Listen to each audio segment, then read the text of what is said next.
Viktor Hovland has one of the most unique swings on tour. In this video, I'm going to break it down to see why it works and what we can learn from it. If you are new here, please like and subscribe and check out the other videos in my Tour Play Swing Analysis playlist. I've been making these for a whole season now and hopefully you'll learn something from that. Right, let's get back to the analysis. So Viktor has been an absolute cash machine since he came out on tour, and many of us have admired his swing for a number of years now.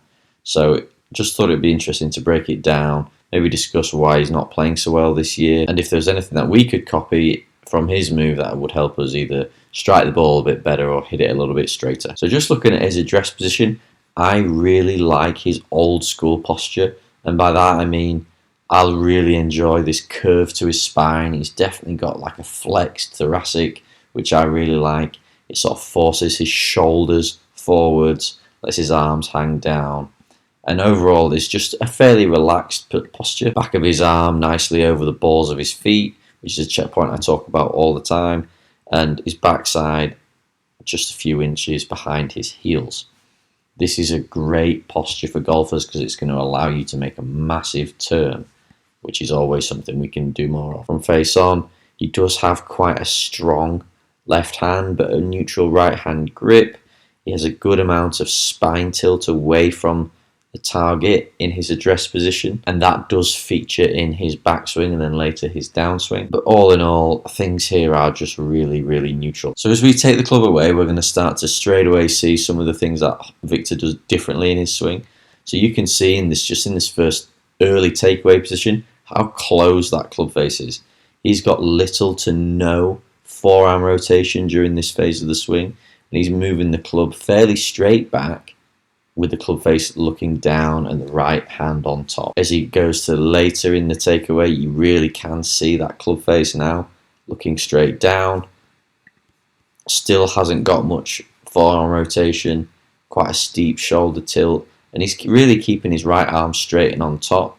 You can see that from face on, where there's even a gap between his forearms in this first position, which actually isn't something we see very often. Clubs nicely at the end of his hands, but he's really in an extended sort of early bowed left wrist, shut face position. What's interesting in this first move is I really like that little early pressure shift he has to his right side. Just as the club moves those first 12 inches, you can see him loading his pressure into his right leg now. And then by the time he gets to the end of his takeaway, he's done shifting away from the target, and now he's going to start pivoting towards the target. So he pushes into that right hip, and then his hips actually start moving back towards the target before he even gets to the top of his swing. So as we work further back into the backswing, we really can now see that bowed or flexed lead wrist. Club face is just crazy closed at this point, and we're starting to see a good amount of right leg straightening. You can see how very early in his swing, that right knee moves away from that line quite significantly. And by 3/4 of the way back, that left knee has got a huge amount of flex. The right leg is basically straight. The left wrist is bowed. And he's creating an enormous position at the top. He has an amazing freedom of motion. He can really stretch into a top position. And you can just see at the top here, good amount of shoulder tilt, so that's really quite steep. Massive steep left arm, huge hip turn, and a huge shoulder turn. You can see from the face on, but by the time he gets to halfway back, he's got basically a 90-degree shoulder turn, if not slightly more. And then as he continues to the top of the swing, he's really breaking all the rule books here with this enormous shoulder turn. He stays in front bend quite a lot, which is why we see quite a big spine angle tilt away from the target. This isn't a bad thing. I think this is actually just something he does in order to create some shallow angle of attack. If Viktor had kept a very steep spine angle at the top of the swing, a bit more like Scotty Scheffler, what we would definitely see is way more steep contacts, a very low ball flight, and probably some compensations. The reason he can get away with this bowed wrist, shut face, steep left arm position is because he's moved his upper body or his upper centre off the ball, behind the ball, which actually counteracts the steepness created in this position because this is a very shallow body position. We've got steep left arm, steep shoulders, shut face, balanced out by the fact that he's got this front bend backswing position where he's turned a long way behind the ball. But just backswing things here that I would love all amateur golfers to do. Massive change in knee flex, massive hip turn, huge shoulder turn, and strong club face. If all amateur golfers got those things right, then we would see far fewer slicers and much more good ball strikers and long hitters. So as we start down, we're actually going to see Hovland quite rotational through this phase. He doesn't have a massive amount of lateral hip slide in the downswing or at all. And he's really just pivoting here. Hips starting to extend now. But what's really interesting is, as he swings down into the ball, how bent his left arm is, how bent his lead arm is, which allows him to get his hands miles ahead of the ball and then keep the club face really square through the hit. This is something that we've seen in players like Brooks Koepka and even more old school Lee Westwood.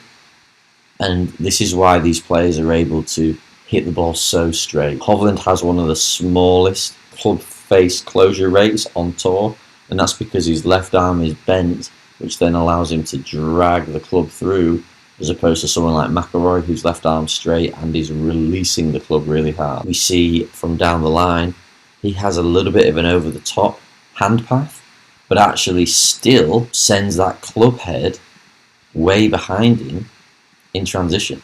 So we know that Hovland likes to play a fade, but even so, he's still shallowing that shaft around and behind him in the downswing.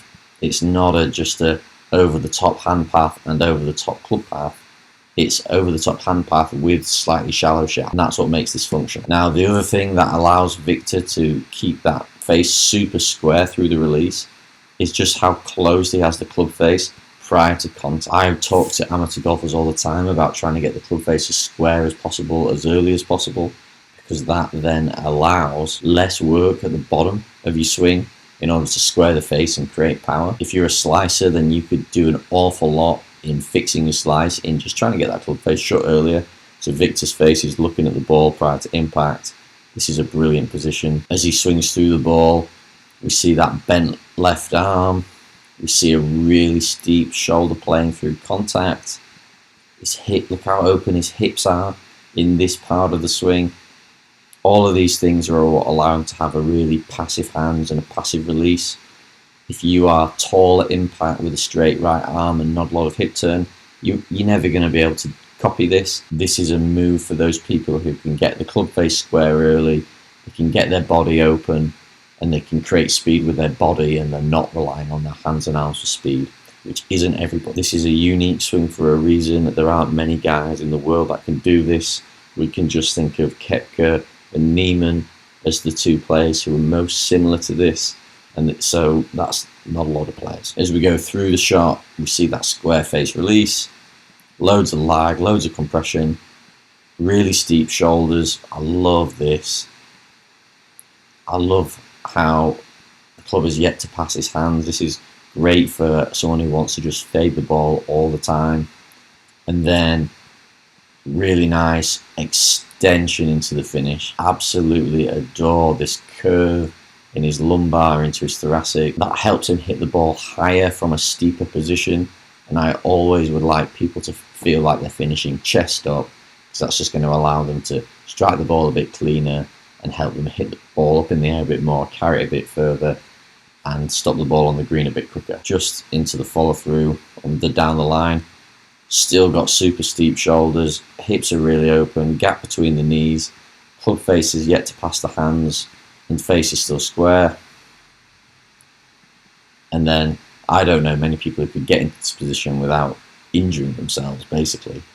Massive amount of upper body rotation, hips are extended, thoracic's extended, and then all the way through into a balanced position.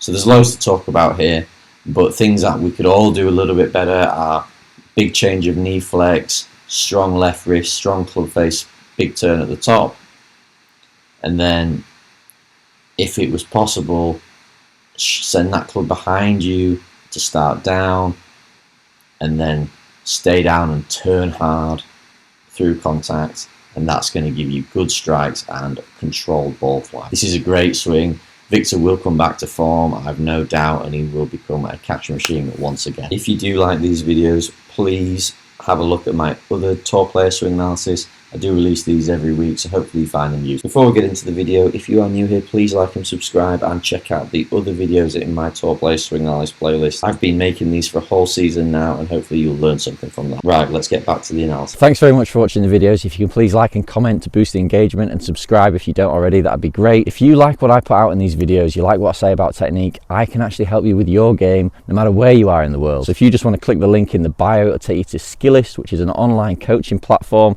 and there you can look to see what I do, and actually I can help you with your game. So analyze your swing, give you some drills and tips to help you improve, so we can work together to help you lower your handicap.